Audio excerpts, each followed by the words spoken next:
Bonjour à tous, bienvenue sur la chaîne Electric Surf. Ravi de vous retrouver pour cette nouvelle présentation. Aujourd'hui, on va se focaliser sur le modèle Kugoo Kirin M4.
Donc nous avons là un modèle doté d'une batterie de 48 volts, 11 ampères-heure.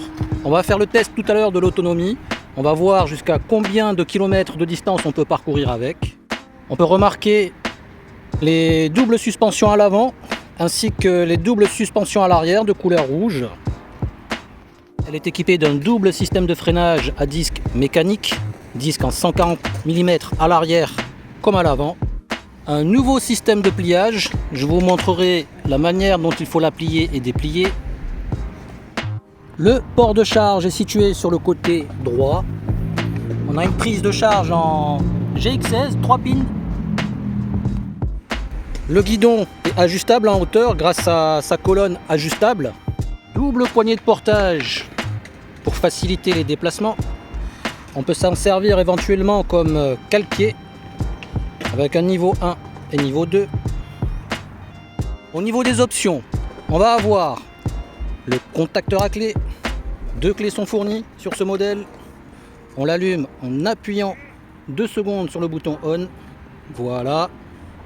Il y a le phare avant que l'on peut éteindre, allumer à l'aide du commodo. Les clignotants gauche, droite. J'ai laissé à droite, on va voir comment ça réagit. Désolé, on est en plein soleil. Les bandes LED lumineuses, très bien pour la conduite nocturne afin de gagner en visibilité. Le klaxon, ça résonne fort comme un scooter. Gâchette de frein arrière et gâchette de frein avant. Il s'agit d'un guidon pliable. Je vais vous montrer comment l'actionner. Donc ici on va tirer et puis l'incliner vers le bas. Petit conseil, lorsque vous allez monter le guidon, si jamais ça bloque et que ça ne veut pas se mettre en place, vissez légèrement cette petite vis. Il s'agit d'une vis d'ajustement pour éviter les jeux. Et donc vous allez visser et il faut que ça se referme naturellement. Gros point positif au niveau des câblages, ils sont tous munis de connecteurs LCD, contacteur à clé, commodo, frein électrique. Ça facilitera les opérations futures de maintenance. La béquille est située à l'arrière de la trottinette, très pratique pour pouvoir la stabiliser. Le garde-boue arrière est suffisamment prolongé pour éviter les projections dans le dos. Le garde-boue avant, pareil, il se rabaisse bien pour éviter les projections sur le deck. Remarque complémentaire au niveau des passages de câbles, je tiens à préciser qu'ils sont bien positionnés, puisque lorsque je vais tourner à droite comme à gauche, je ne vais pas avoir de résistance, donc tout est bien ajusté. Au niveau du pliage de la trottinette, je vous montre comment faire. Donc, dévisser cette vis de sécurité, donc je pousse vers l'avant et j'appuie sur le levier en même temps. Voilà. Actuellement en mode parking, on va pouvoir la plier intégralement. Il faudra venir sécuriser avec cette vis là pour pouvoir ensuite la soulever. 22 kg. À deux mains, ça sera plus facile pour monter les étages. Voici à quoi ressemble la trottinette une fois pliée, sachant qu'on pourra encore optimiser, écourter la longueur avec la colonne ajustable. Donc pour la relever, on fait l'opération inverse. On va dévisser la vis de sécurité. On va venir faire appui sur le levier et en même temps, on relève la colonne. Ok, je positionne mon pied sur le deck et d'un geste ferme, comme si je donnais une percute comme ça, boxe anglaise, vous allez entendre un clic et c'est à ce moment-là que la trottinette va être dépliée. Attention, voilà. N'oublions pas de remettre la vis de sécurité, ce qui évite que la colonne se plie accidentellement. Donc, sans trop tarder, on va aller faire le test de la Kugu Kirin M4. On va aller tester ses capacités, son confort de conduite, son autonomie. Je vous emmènerai avec moi en plein cœur de la Ville Rose et on va découvrir ensemble ce modèle tant attendu. Eh bien, on est parti pour le test de la Kugu Kirin M4. Merci à deutopmark.fr pour l'envoi de la trottinette. Nouveau site internet spécialisé dans l'électronique qui vend des trottinettes électriques et d'autres appareils divers et variés. Vous verrez, vous allez faire un petit tour. Je laisserai toutes les informations en description de la vidéo. Sans trop tarder, on va commencer par la VMAX.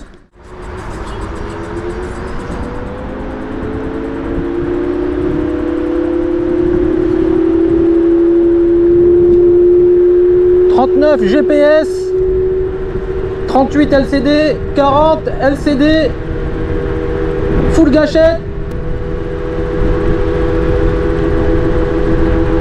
position aérodynamique, 43 GPS, 43 LCD, 46 smartphones. Je relâche la gâchette.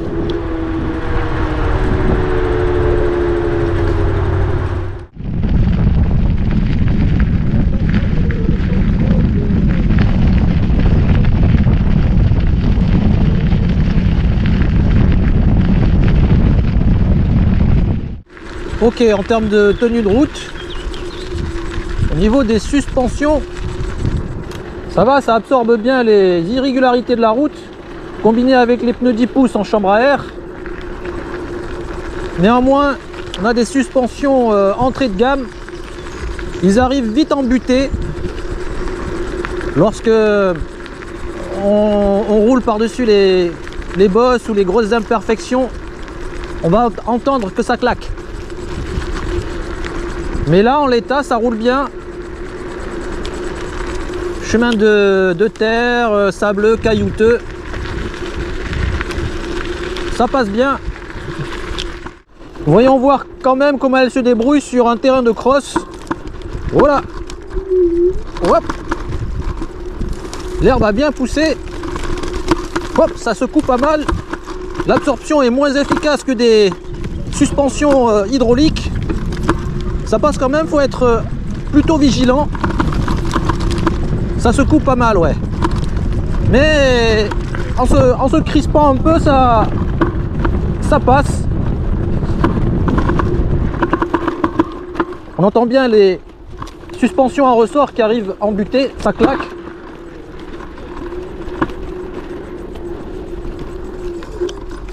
Hop là.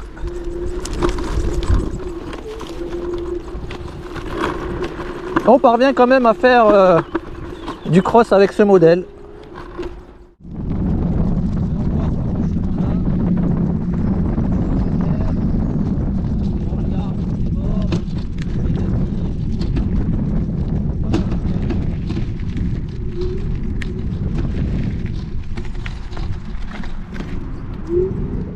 Faisons un petit point autonomie. On arrive à 10,9 km. On va dire 11 km accomplis jusqu'à présent. Pour une batterie de 48 volts nominal. Charge max 54,6 volts. Le voltmètre affiche 50,7 volts. On est encore loin du voltage nominal de 48 volts qui pour moi représente quasiment 50 à 55% de la batterie.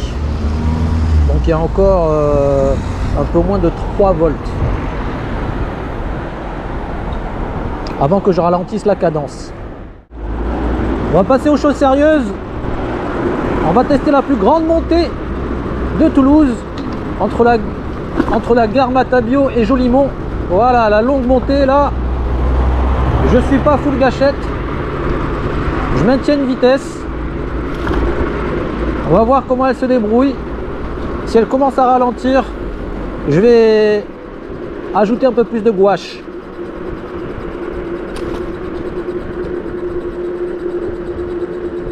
Ouais, alors maintenant la vitesse, on sent que elle perd 2 à 3 km à l'heure. Donc là, je vais faire full gâchette. Position aérodynamique. Sachant qu'on est quasiment à 60% restant de la batterie, 49 volts.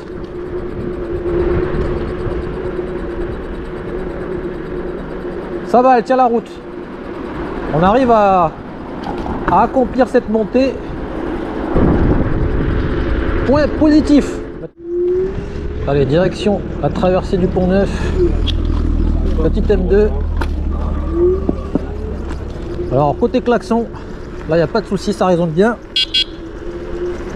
Ah ouais, on entend à 2 km le petit klaxon qui fait son petit effet tel un scooter. Et on va tester les freins au bout de la descente là-bas. Alors déjà, est-ce que le freinage électrique est opérationnel? Oui, ça me ralentit bien. Et en appuyant un peu plus fermement sur les leviers de frein, on va solliciter les disques de frein.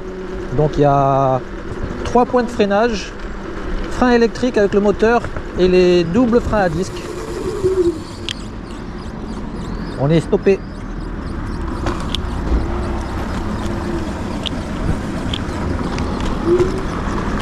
On arrive au terme de notre test.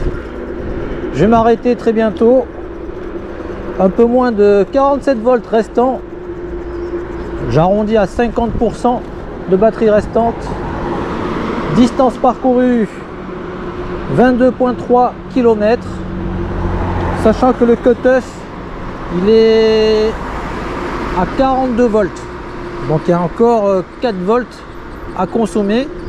Sachant qu'avec un volt, on peut faire jusqu'à 5 km en étant très éco.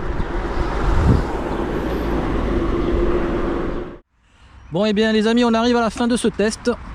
Test accompli sur une distance de 24,6 km, on va dire 25 km. Et un voltage restant, je ne sais pas si on le voit, 46,2 volts. Pour un poids de l'utilisateur de 75 kg. Petite remarque tout de même, le deck est assez court. Et à l'arrière, on ne va pas pouvoir profiter d'un prolongement parce que le cale-pied il est très incliné, ça fait quasiment un angle droit. Et pour les personnes qui ont un peu de ventre, on aura tendance à toucher le guidon ou la colonne, mais plutôt le guidon.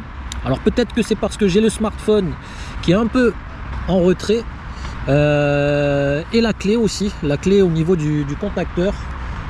On aura tendance à toucher ces composants lors des freinages, lors des accélérations pour compenser l'effet d'inertie. Donc avec une batterie de 48 volts et 11 ampères heure, ayez à l'esprit qu'on peut parcourir à minima 25 km en utilisation mixte. J'ai pas sollicité les vitesses de pointe constamment, j'ai pas accéléré à fond de manière très fréquente.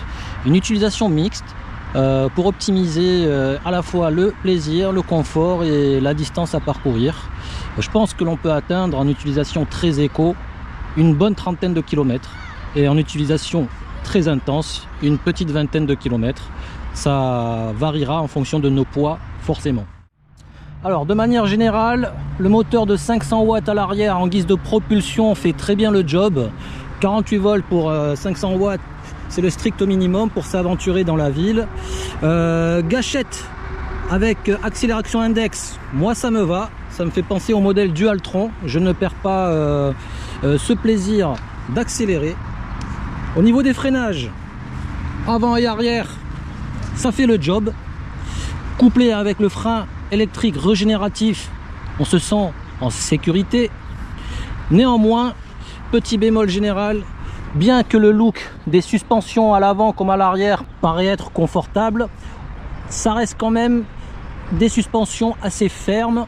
Si on souhaite gagner en souplesse, je pense qu'il va falloir faire un upgrade avec des suspensions hydrauliques, parce que ce sont des ressorts qui arrivent rapidement en butée à l'avant et à l'arrière idem. C'est un modèle qui reste confortable pour la route, elle arrivera à absorber les petites imperfections. En revanche, pour le off-road intense, c'est là où elle va avoir une petite faiblesse, mais quand même ça passe. Point positif, le commodo, klaxon, LED avant, latéral et arrière. Le fait qu'elle soit pliable au niveau de la colonne, réglable en hauteur, les poignées et ce système de pliage sécurisé. Donc Kugu Kirin M4 2023, disponible sur detopmarque.fr. En description de la vidéo, toutes les informations nécessaires pour que vous puissiez faire votre acquisition. Sur ce les amis, je vous laisse, je vous dis à très bientôt pour une nouvelle vidéo. Prenez soin de vous et de votre trottinette. Ciao ciao.